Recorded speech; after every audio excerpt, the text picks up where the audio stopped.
സംസ്ഥാനത്ത് വരും ദിവസങ്ങളിൽ കനത്ത മഴയ്ക്ക് സാധ്യത. കാലാവസ്ഥാ കേന്ദ്രം പൊതുജനങ്ങൾക്കായി മുന്നറിയിപ്പ് നൽകി.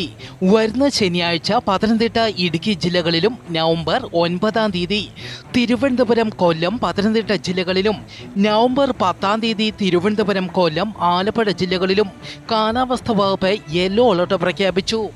മഴ ശക്തമാകുന്നതോടെ നിലവിലെ അലർട്ടുകളിൽ മാറ്റം വരാം. നവംബർ 2-ാമത്തെ ആഴ്ച മുതൽ മഴ ശക്തി പ്രാപിക്കുമെന്ന് കാലാവസ്ഥാ വകുപ്പ് നേരത്തെ മുന്നറിയിപ്പ് നൽകിയിരുന്നു. വരും മണിക്കൂറിൽ കേരളത്തിലെ പത്തനംതിട്ട ജില്ലയിലെ ഒറ്റപ്പെട്ടയിടങ്ങളിൽ മഴയ്ക്ക് സാധ്യത. ഇന്ന് വൈകുന്നേരം മുതൽ കൂടുതൽ ജില്ലകളിൽ മഴ ലഭിക്കും.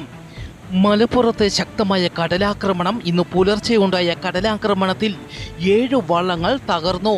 ഇന്ന് പുലർച്ചെ 3 മണിയോടെ കടൽ കരയിലേക്ക് ഇരച്ചു കയറി 15 ലക്ഷം രൂപയുടെ നഷ്ടം സംഭവിച്ചതായി മത്സ്യത്തൊഴിലാളികൾ പറഞ്ഞു. കടലിൽ കാണാതായ വള്ളങ്ങൾക്കായി തിരച്ചിൽ തുടരുന്നു.